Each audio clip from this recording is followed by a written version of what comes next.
Good evening. I'm Reverend Carl McCormick, pastor here at First Presbyterian Church, and on behalf of the elders and the congregation, I welcome you to this night's lecture. And our theologian in residence here at the church is Dr. Spencer Allen Brown. And he'll introduce our lecturer tonight. All right, thank you for being here, everybody. I'm really excited about this new series that we're starting tonight. The First Presbyterian and the Benton County Interfaith Alliance are bringing us How Does Ritual Influence Our Daily and Religious Life? As a scholar of antiquity, studying religions and religious texts from 3,000 years ago, it didn't really matter what you believed as an individual. It mattered what you did. And so that's how you demonstrated what you thought about and what your morals and activities were. Rather than declaring, you simply were or did. And so that's why I'm excited to see how these different faiths approach ritual, both in the daily life and as ritual services or religious services. So we don't just hear what people say they think, but we actually come to understand what they do day to day and how they understand themselves. So with that, tonight, Rabbi Rob Lennik will be starting our series with Judaism, and his title, Why Ritual?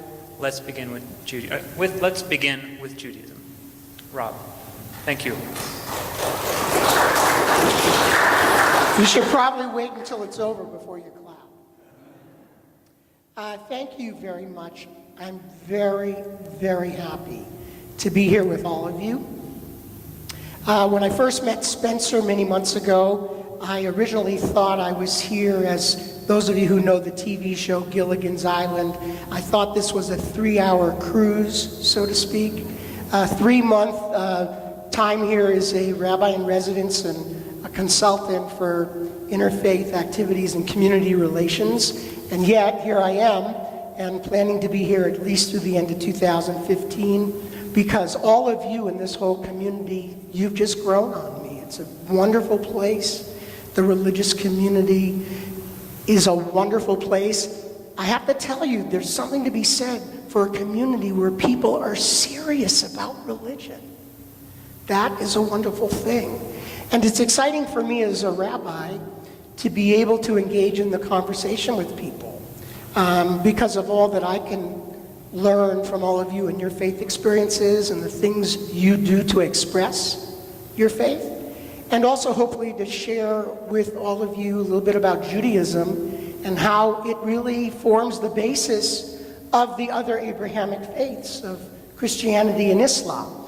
But I have to tell you up front, there's a story that said someone went to the rabbi and said, I wish I could just meet a one-armed rabbi.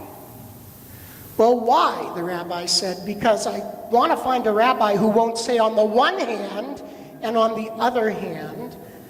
I tell you that because while I'm schooled in Judaism and have been a rabbi for over 30 years, and philosophy and intellectual history are my real interests, we talk about the practice of Judaism. So I'm still practicing, I'm still learning, and it's hard to speak for all Jews and the Jewish religion because you may have heard if you have 3 Jews, you have 7 opinions. So what I will try to do is to faithfully represent an interpretation of Jewish tradition through the eyes of my philosophical tendencies, and both look at the general question about ritual and then try to use Judaism as an example of that. Please feel free to interrupt me at any time if I'm talking or sharing, and then at the end we'll have Q&A as well. So how does that sound as a plan? Okay. So I always like to start with questions. Judaism is much more into questions than answers, as it turns out. How does a Jew answer a question with another question? So I want to throw this up for you. What is a ritual? Now you have to participate in this. If you think this is going to be a lecture, you got another thing coming. What is a ritual? What's an example of a ritual? Baptism. What else? Communion. Marriage. How many people wake up in the morning and do things in a certain order? What's the first thing you do when you wake up?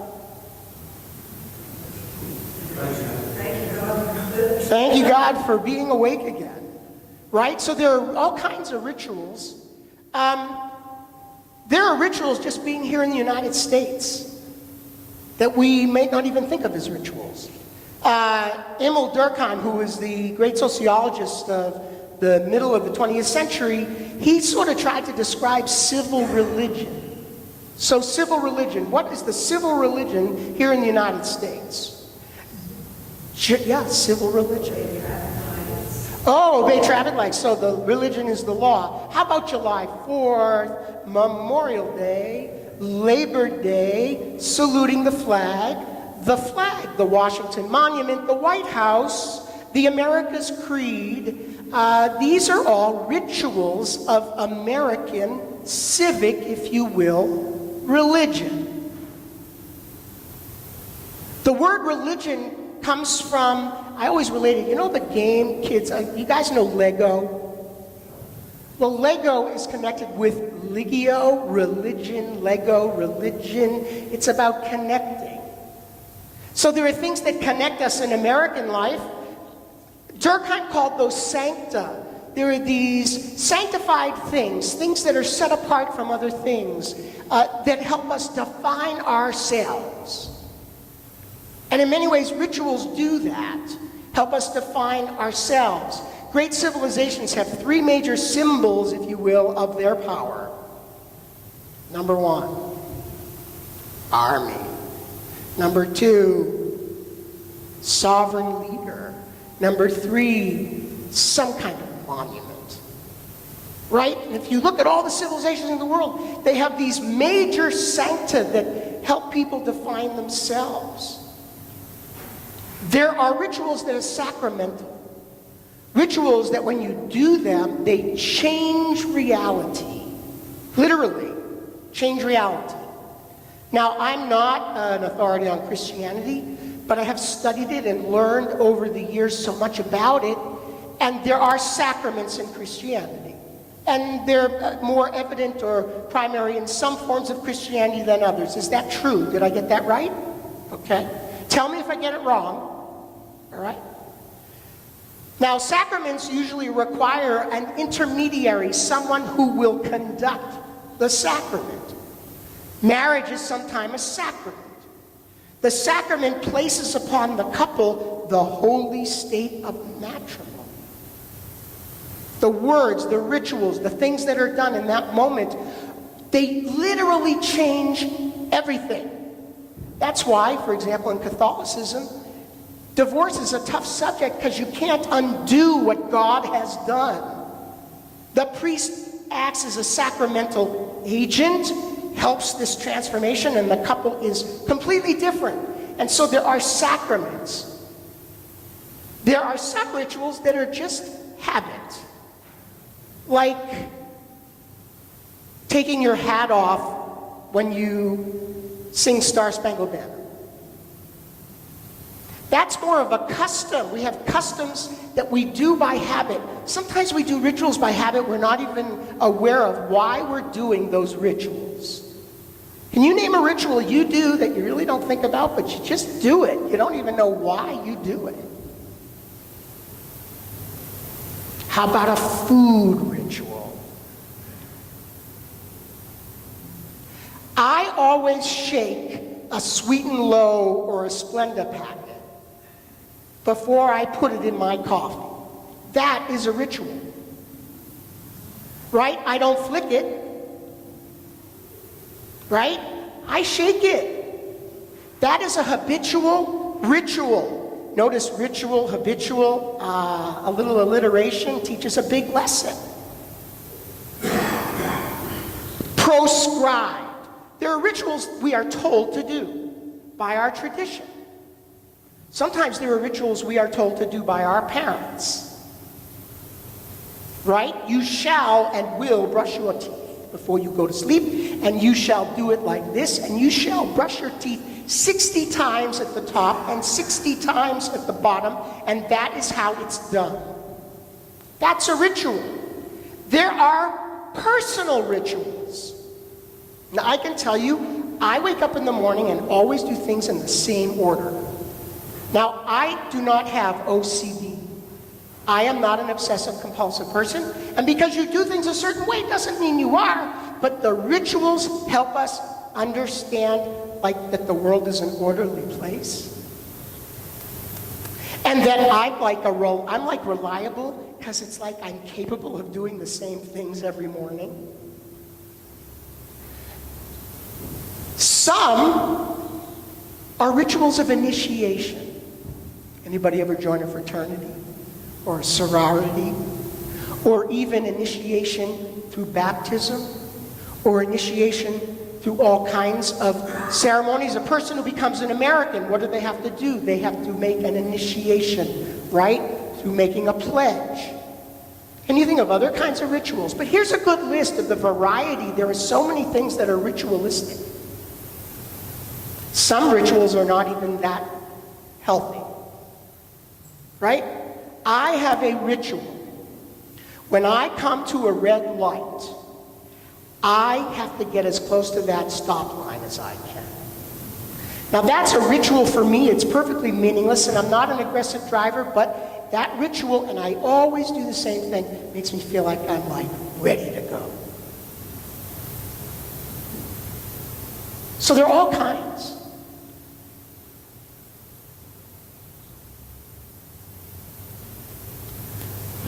I like to think of rituals as a symbols. The form of observation which underlines all speech and language development always expresses a peculiar spiritual character, a special way of conceiving and apprehending. The difference between the several languages, therefore, is not a matter of different sounds and marks, but of different world conceptions. Do you think people who speak Spanish and they think in Spanish have a slightly different experience of the world? And English gives us a particular experience of the world, as does Arabic, as does all these languages in the world. I have a pet peeve when people think one language is superior to another. Because basically they're all different ways of describing the same thing. Rituals are a language, I would submit to you. And every religious collection of rituals trying to see the world a certain way. How about protocols in sort of diplomacy? You go to a country, it must be so hard let's not talk about the President of the United States. But it must be really hard to be a diplomat and go to another country and know what the rituals and the symbols are and how you're supposed to be. I don't even know how to curtsy. What's a curtsy? No one knows what a curtsy is. See, there you go. We don't even know a ritual. I think women are supposed to do a curtsy. It's like some kind of in front of the queen. But that is a language. There's a language of going in front of the Queen in England. There's a language in going in front of the Pope. So I think rituals actually help us define the world in slightly different ways.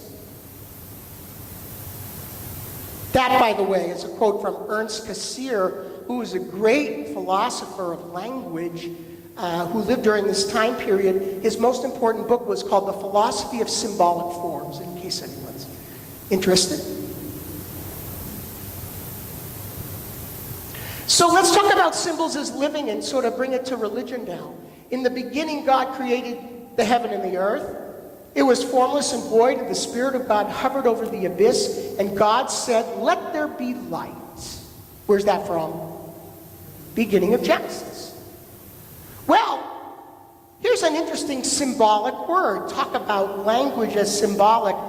How many of you know abracadabra? When is it said? Abracadabra. Who says it? Magicians. Magicians say it. And what's supposed to happen when they say it? Things are supposed to be different, right? Pull the rabbit out of the hat. I actually like magic. I do some magic tricks myself. Well, the word abracadabra, it's a symbolic word. It's actually an incantation. The word is supposed to change the situation. But guess what? It's also a Hebrew word. It is a Hebrew word from Jewish mysticism. Right out of Jewish mysticism. It actually is bara, and the second word, kida bara. It means as I speak, I create. As I speak, I create. The word creates. So what happens, it's really talking about the miracle of creation as far as God is concerned. God says, doesn't say God made light, doesn't say God invented light, God just said, let there be light. I speak, I create. Again, the notion of language and the power of language. So then let's ask the question about symbols. So what does the light mean right here? God says, let there be light. What's God talking about? Light. Could be, daylight. Well, that would be the first thing, but it turns out the sun is not created till really a day or two later. Or the moon, or the orbs. So, I don't know, maybe it's not that. But that would what we would think. What else could it be? Could be energy, right? Could be energy. That's interesting. I guess Einstein suggested something like that. Yeah, it could be understanding or insight, or how about the mind? Knowledge. That in a way, light might just represent consciousness, the stream of things. So here we go. We take a word, and look what it can potentially mean. One word in creation. So let's look at Judaism on this basic symbol of light. So on the Sabbath and before Jewish holidays, we light candles at sundown.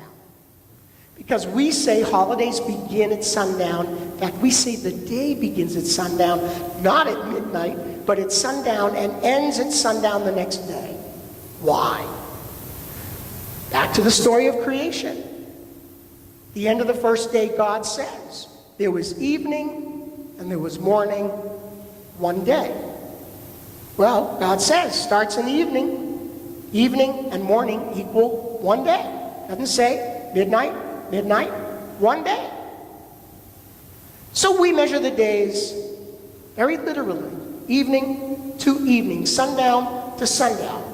At the beginning of all Jewish holidays, we're commanded in this ancient tradition,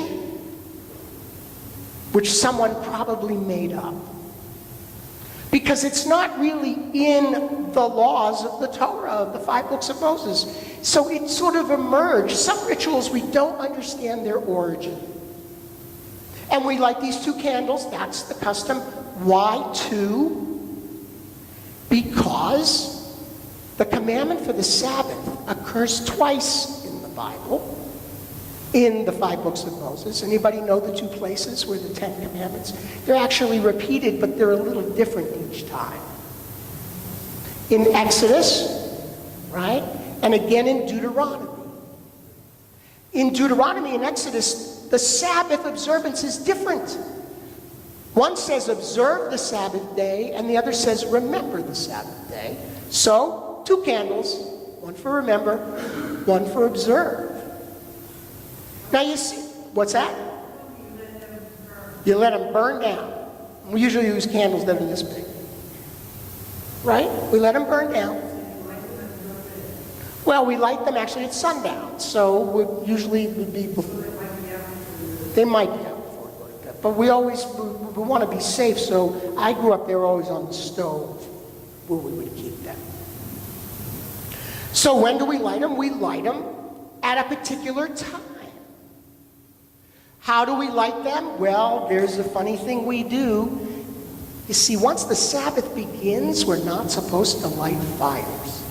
I'll say more about it. And we always say blessings for the things we do in Judaism. So, if we light the candles, the Sabbath starts. Then we say the blessing, it's all mixed up for us. So you know what we do? We make up a story to justify what we do. Rituals are not always rational. So what we do is we light the candles, although we're not supposed to because the Sabbath has already begun, because we said a prayer. We cover our eyes and we go, abracadabra, they lit themselves. The idea is that we have a how to light the candles. We sort of have a why. Why do we light the candles? Well, because the candles remind us of the light in the Genesis story. The candles remind us of the light of the soul. The candles remind us of the light of our blessings. The candles remind us of the two rules, observance and remember the Sabbath. So what does this ritual accomplish? This little ritual about lighting candles and the light and all that kind of stuff, what does it accomplish? And the answer to that is the key to understanding all rituals in Judaism. And I'm not giving you the answer yet, though. What is sacred? What makes something sacred?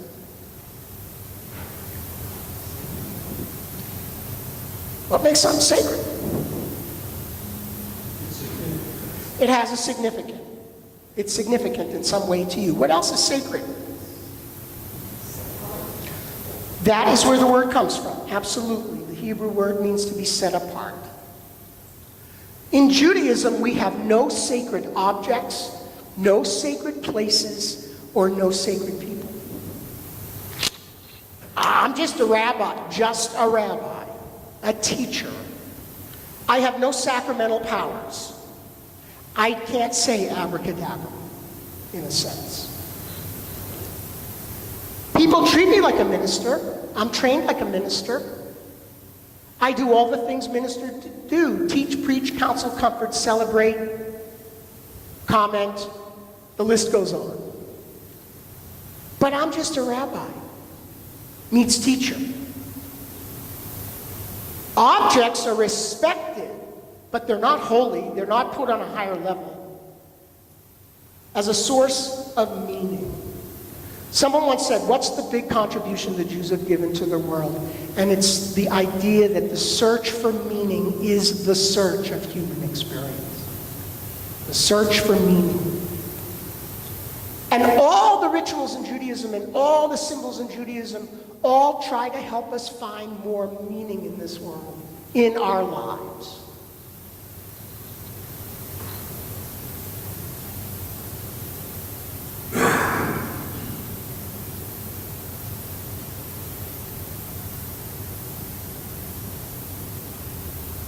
So what is the purpose of a ritual in Judaism? All rituals in Judaism are markers of time. Interesting idea. Consider your own religious rituals. Whatever religion you are, they point us toward past events. It has to do with time. They point us toward changing the future. Our direction in life, related to time. They're often connected to a time-related structure. You have to do them at certain times. What else does ritual change? Well, ancient rituals, this is one theory. Where did they come from? Where did they burn animals? Why did they do all that stuff? Well, one of the theories is that as human beings evolved, they finally had this awareness of the other, the eyes of another. Like the trees were looking at them, and the sky was looking at them. They didn't know what it meant. They saw eyes on other animals looking at them. They became kind of self-conscious and thought, somehow had the realization, there's a watchful eye. Maybe I have to think about what I'm doing. Now, their prized possession in that world, what we know was the trophy of the hunt. You know about cave paintings? One theory about cave paintings is they were not painted after the hunt, but they were painted before the hunt.